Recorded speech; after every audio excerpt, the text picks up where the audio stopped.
मुझे मांगों पर बोलने का अवसर दिया जा रहा है, इसके लिए मैं बहुत ही आभारी हूं।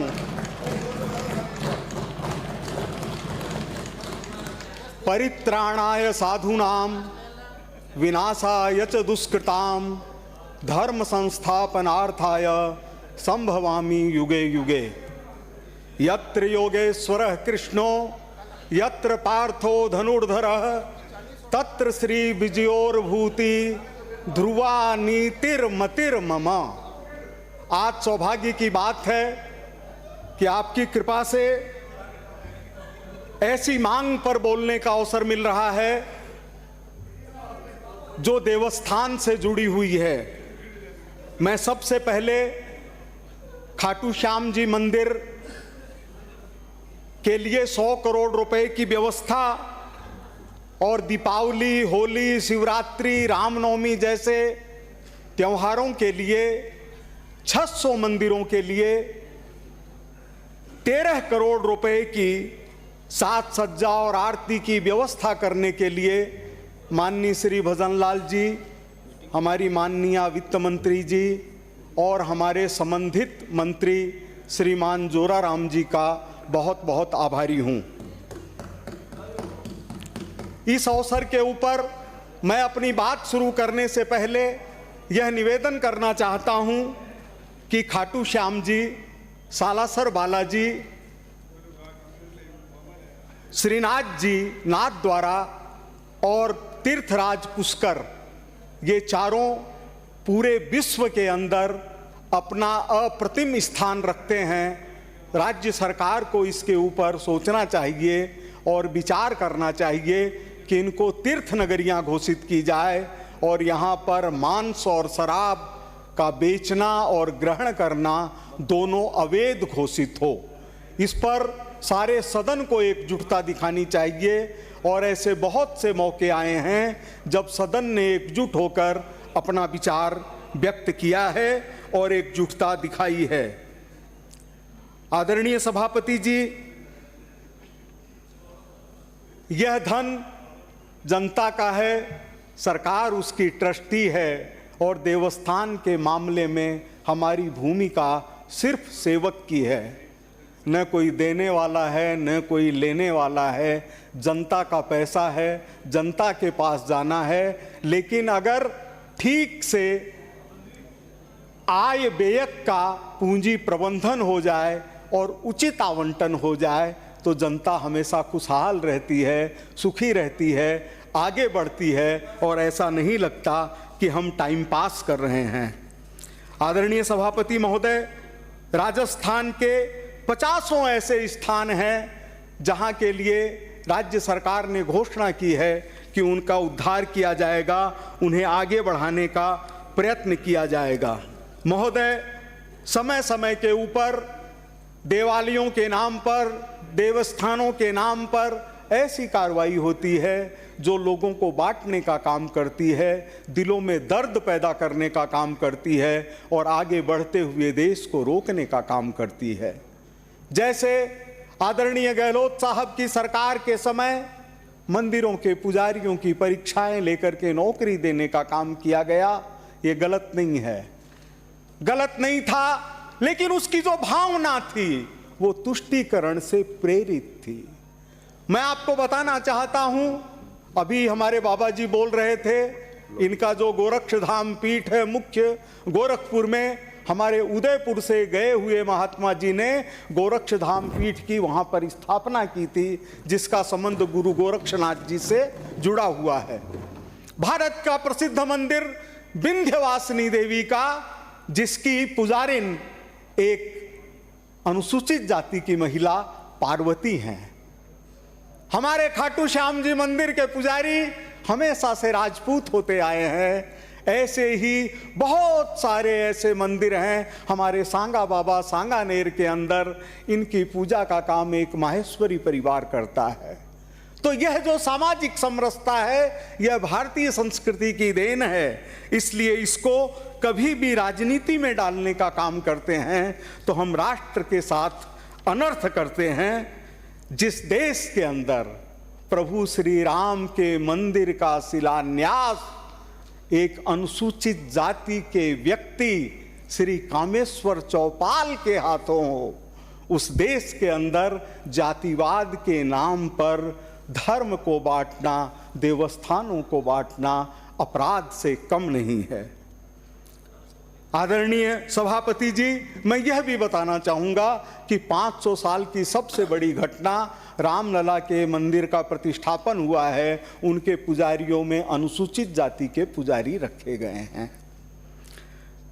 मैं आपके सामने यह बताना चाहता हूँ, निवेदन करना चाहता हूँ सभापति महोदय कि 2018 से 23 के बीच में जयपुर जिले के अंदर 29 धार्मिक स्थल चयन किए गए, जिन पर 35,84,84,471 रुपए का स्वीकृतिकरण हुआ और 25,01,02,471 रुपए खर्च किए गए।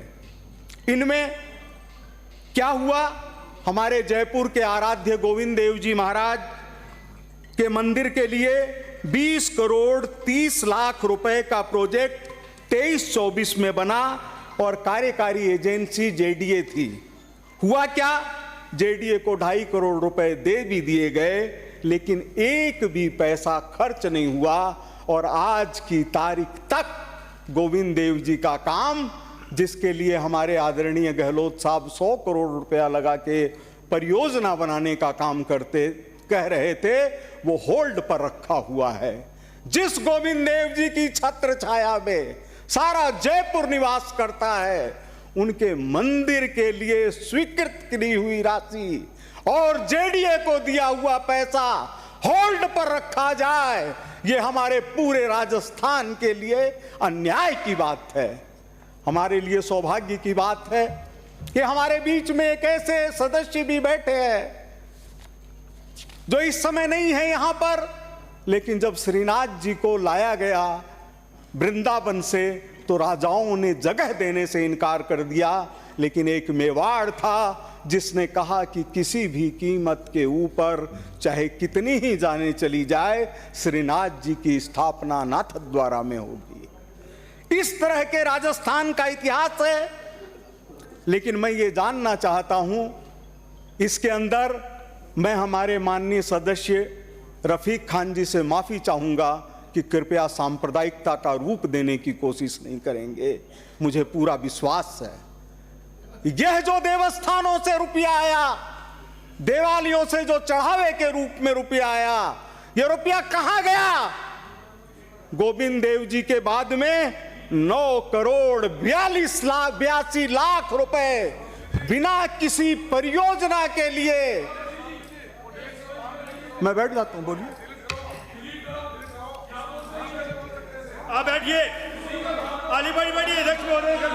मैं खुद रफीक खान जी से माफी मांगकर उनका नाम वापस करवाता हूं, बस। इसमें क्या बात है? एक मिनट बात सुनिए।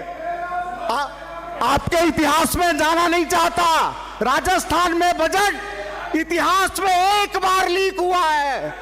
राजस्थान के इतिहास में बजट एक बार लीक हुआ है, धौलपुर के जरिए। जाना नहीं चाहता, बैठिए। जानता हूं, बैठिए बैठिए। अरे सुनने की हिम्मत रखो। आदरणीय सभापति महोदय संरक्षण दें। आदरणीय सभापति महोदय संरक्षण दीजिए। क्या? बैठ जाओ, बैठ जाओ, बैठ जाओ। अरे सुनने की हिम्मत रखो। जिंदगी भर ऐसी आदत पड़ी रही कि मरने के बाद भी शराब के लिए आंखें खुली रही। आदरणीय सभापति महोदय, ईदगाह के लिए 9,82,00,000 रुपए का प्रोजेक्ट बिना किसी प्रोजेक्ट रिपोर्ट तैयार किए हुए दिया गया और 2 करोड़ रुपए। बैठिए बैठिए, क्या नहीं बोलेंगे? बात चल रही है, देवस्थान की बात चल रही है। होगी बात। देवस्थान का पैसा ईदगाह को कैसे दे सकते हैं? अरे बजट है, बजट है। मंदिरों की बात चल रही है, मंदिरों की बात चल रही है। मंदिरों का पैसा दे रहे इधर उधर। मंदिरों से लिया हुआ पैसा 2,45,50,000 रुपए शांत रहे। ईदगाह के लिए दिए गए। 1,90,00,000 रुपए खर्च भी हो गए। गोविंद दिवालियों का पैसा गोविंद देव जी के लिए होल्ड और ईदगाह के लिए समर्पण, ये कौन सा न्याय है? आपको मैंने आश्चर्य होगा, ईदगाह मेरी कॉन्स्टिट्यूंसी में नहीं है। मैं पहले ही कह रहा था, ईदगाह हवा महल में और मैंने दिए गलता पीठ में, मैंने दिए गलता पीठ में और मैंने दिए खोल के हड़बांजी में। और ईदगाह मेरी कॉन्स्टिट्यूंसी में नहीं है। मैंने दिए ईदगाह गलता पीठ के ऊपर और मैंने दिए खोल के हड़बांजी के ऊपर। बातें करते हो जातिवाद की। माननीय सभापति महोदय, संरक्षण दीजिए, संरक्षण दीजिए। दरगाह 4 दरवाजा को मंदिरों का 95 लाख रुपया दिया गया। दरगाह सांभर को 70 लाख। जामा मस्जिद जोहरी बाजार पर प्रोजेक्ट राशि का कुछ अता पता नहीं और 1,62,00,000 दिया गया। जब मस्जिदों से पैसा आता नहीं, मंदिरों की भावना का चढ़ावा मस्जिदों के लिए खर्च करना, यह कहां का न्याय है सभापति महोदय? मैं वहां से बाहर आ रहा हूं, अब असली जगह आ रहा हूं। आदरणीय सभापति महोदय, रफीक जी आखिरी कार्यकाल है आपका, आखिरी। वहीं आ रहा हूं, चिंता मत करिए। आदरणीय सभापति महोदय, मुझे पता था तकलीफ होगी। घाव का ऑपरेशन करने पर तकलीफ स्वाभाविक है। इंजेक्शन लगेगा तो दर्द होगा और जब दर्द होगा तो सिसकारी निकलेगी और सिसकारी निकलेगी तो जुबान खुलेगी और जुबान खुलेगी तो आह निकलेगी। 347 पर को बंद कर दे। आदरणीय सभापति महोदय, 2 मिनट पहले मुझे दुख इस बात का है श्रवण कुमार भूल ही लिया कि ये पैसा खर्च करते समय 5 साल तक गहलोत सरकार ने कोई सर्वेक्षण करवाने का काम नहीं किया। कोई सर्वे नहीं। इधर से आओ और इधर ले जाओ। कहीं से 50 लाख पता नहीं कहां से आए और किसी को दे दो। 2 एमएलए खड़े हैं, दे दो दे दो दे दो दे दो। किसको दे दो? हत्यारों को दे दो। आदरणीय सभापति महोदय, आपके सामने मैं एक ऐसा विषय लाना चाहता हूं जिस जगह से यहां की विधानसभा भी जुड़ी हुई है। बहुत सी मंदिर माफी की जमीनें कांग्रेस के राज में जिनको बेचा नहीं जा सकता, उनको गैर कानूनी तरीके से परिवर्तित करके और समर्पित करवाया जाता है और मंदिरों की भूमि हाथ से निकलती जा रही है। जल महल के पास में एक होटल बनी। एक बड़े नामी गिरामी, कभी कांग्रेस कभी बीजेपी से जुड़े व्यक्ति ने मंदिर माफी की जमीन पर होटल बनवाया। सरकार को जमीन समर्पण करवाई और सरकार ने उनको एलोट करने का काम कर दिया। अपना ये विधानसभा, इसके बगल में शमशान है। विधानसभा के बीच में मंदिर माफी की जमीन थी। बेचारे मुआवजा मांगते रह गए। आज तक उनको मुआवजा नहीं मिला। आज तक उनको मुआवजा नहीं मिला। प्लीज प्लीज बात समाप्त करें अपनी। नहीं, समाप्त कैसे करूं? मेरा समय लूंगा मैं कोई जबरन बोलने वाला नहीं हूं। मैं जबरन बोलने वाला नहीं हूं। मेरा समय चाहिए मेरे को। आपका समय, मेरा निवेदन है। वही नहीं समय। अभी कितने मिनट हुए कि 5 मिनट बाकी है। अभी पुजारी बाकी है। 1 मिनट। आप विराजिए। आप, ये मेरा काम है। आप विराजिए।